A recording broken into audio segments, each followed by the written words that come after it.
नमस्कार, स्वागत। मैं हूं रवीश पाल सिंह। एमपी फाइल्स में आज हम बात करने वाले हैं उस मुद्दे के बारे में जो कहीं ना कहीं लोगों की स्मृति में थोड़ा सा धुंधला पड़ गया था, लेकिन अचानक से उसमें तेजी आ गई है और इसकी वजह है आने वाली तारीख 28 जुलाई। अगर आपको ना याद हो तो हम आपको याद दिला देते हैं। 28 जुलाई वो तारीख है जब सुप्रीम कोर्ट में एसआईटी जो बनाई गई थी मंत्री विजय शाह के बयान के मामले की जांच के लिए, उस एसआईटी को अपनी रिपोर्ट पेश करनी है। मंत्री विजय शाह ने जब यह बयान दिया था उसके बाद तो काफी विवाद मचा। उसके बाद मामला सुप्रीम कोर्ट तक गया, कोर्ट की फटकार भी जमकर लगी, लेकिन उसके बाद अचानक से जैसे सब इस मामले को भूल से गए थे।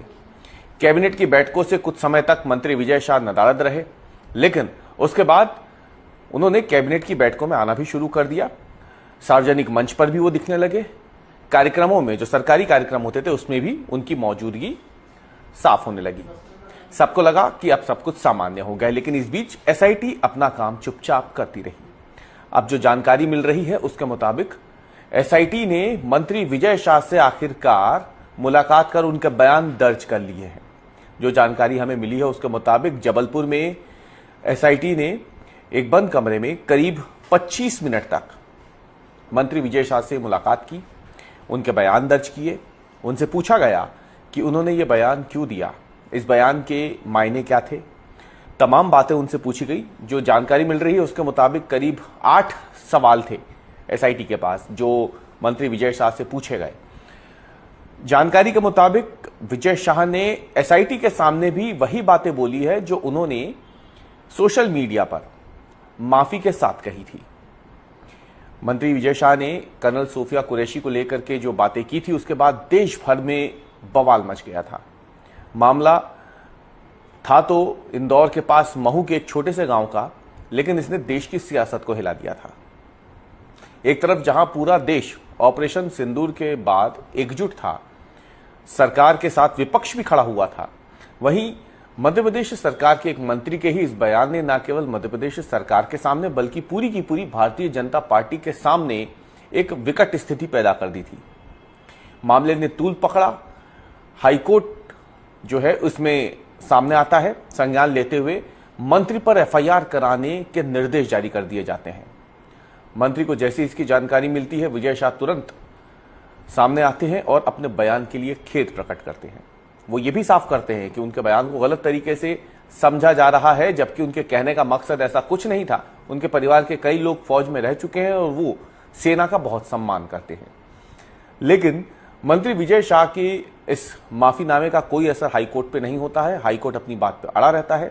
निर्देश दिए जाते हैं और आखिरकार इंदौर के मानपुर थाने में, जिस थाना क्षेत्र के अंतर्गत ये गांव था जहां पे ये बयान दिया था मंत्री विजय शाह ने ऑपरेशन सिंदूर को लेकर, उसी थाने में उनके खिलाफ एफआईआर दर्ज हो जाती है। ये मामला तब लगातार सुर्खियों में बना रहा कई दिनों तक। एक नहीं, 2 बार नहीं, 3 बार सोशल मीडिया पे आके मंत्री विजय शाह ने माफी मांगी और उन्होंने हर बार यही कहा कि उनके बयान से अगर कर्नल सोफिया कुरैशी, उनके परिवार को या देश के किसी भी नागरिक को ठेस पहुंची है तो उसके लिए वो माफी मांगते हैं। लेकिन उनकी माफी से कोई फर्क नहीं पड़ा। मामला सुप्रीम कोर्ट तक पहुंच गया। सुप्रीम कोर्ट ने भी इसमें मध्य प्रदेश सरकार को लताड़ लगाई। सरकार को इसलिए लताड़ लगाई क्योंकि जो एफआईआर दर्ज की गई थी, सुप्रीम कोर्ट ने साफ कर दिया कि एफआईआर में कई सारे ऐसे लूपहोल्स हैं जिसका फायदा जाहिर सी बात है आने वाले समय में विजय शाह को मिल सकता है। इसलिए सुप्रीम कोर्ट ने तब कहा कि अब उसकी निगरानी में ये पूरी जांच होगी।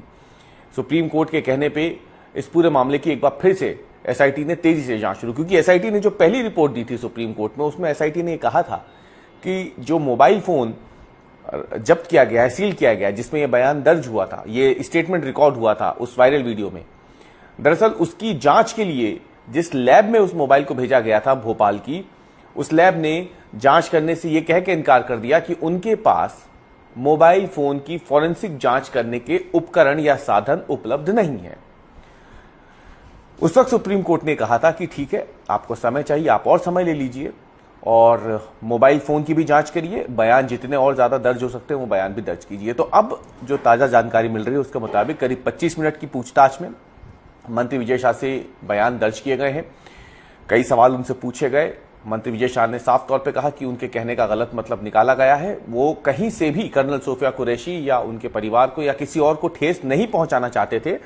इसलिए उन्होंने ये भी कहा कि उन्होंने इसके बावजूद अगर उनके बयान को गलत लिया गया, उनके बयान से किसी को ठेस पहुंची, तो विजय शाह ने यह भी कहा कि वो अपने बयान के लिए माफी मांगते हैं।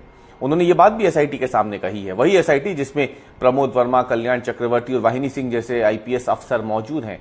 इन सभी ने उनसे पूछताछ की है, बयान लिए हैं उनके। उसमें उन्होंने साफ तौर पे कहा है कि वो एक बार फिर से अपनी गलती स्वीकार करते। उन्होंने जो सोशल मीडिया पे बातें कही थी, वही बातें उन्होंने एसआईटी के सामने भी रखी है। लेकिन ऐसा नहीं है कि एसआईटी ने सिर्फ मंत्री विजय शाह के बयान लिए हों। जो जानकारी हमें मिल रही है उसके मुताबिक एसआईटी ने करीब 120 लोगों के बयान दर्ज किए हैं। अब इन 120 लोगों में कौन लोग हैं? मंत्री विजय शाह तो हैं ही, मध्य प्रदेश पुलिस के वो कर्मचारी भी इस बयान में हैं एसआईटी की जांच के दायरे में, जिन्होंने एफआईआर करते समय जो थाने में जो लोग मौजूद थे, आईओ हैं इसमें अगर हम बात करें तो उस थाने से जुड़े हुए जो दूसरे अधिकारी कर्मचारी हैं उनके भी बयान दर्ज किए गए हैं। मंच पे जो लोग मौजूद थे, जिनमें आप देखें जाए तो जो विधायक हैं महू की उषा ठाकुर, जो पूर्व कैबिनेट मंत्री रह चुकी है मध्य प्रदेश की, उनके बयान दर्ज किए गए।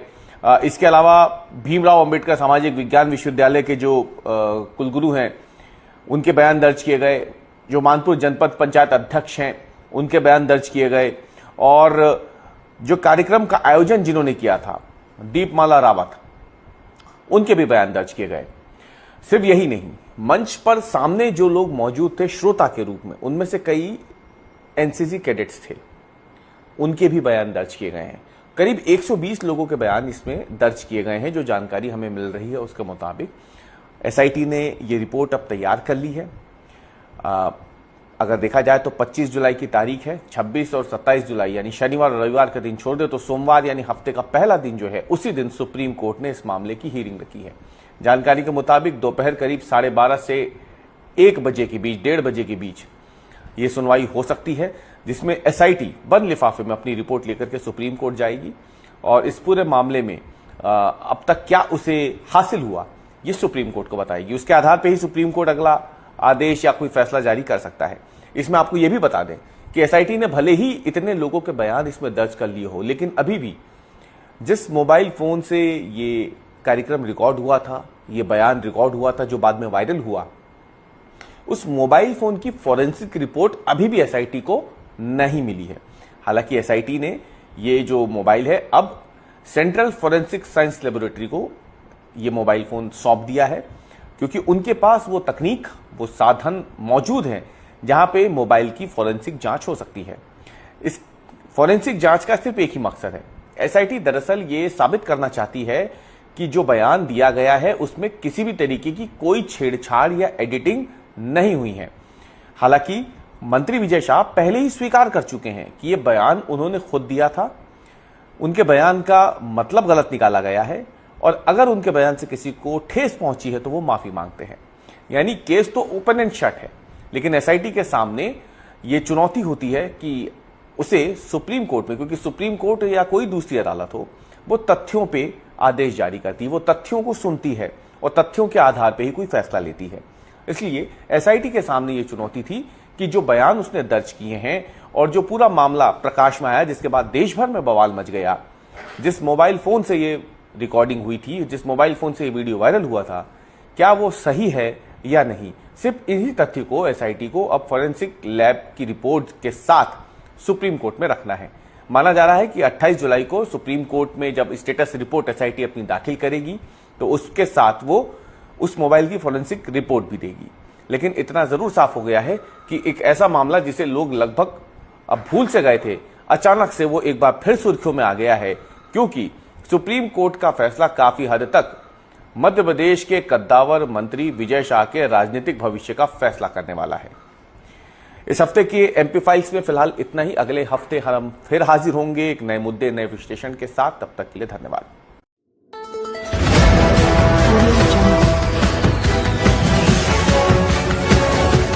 एमपी लाइव टीवी आपको रखे अपडेट, सच जो हम आपको बताएंगे। ऐसी ही तमाम खबरों से अपडेट रहने के लिए MP live TV news channel को सब्सक्राइब करना ना भूले।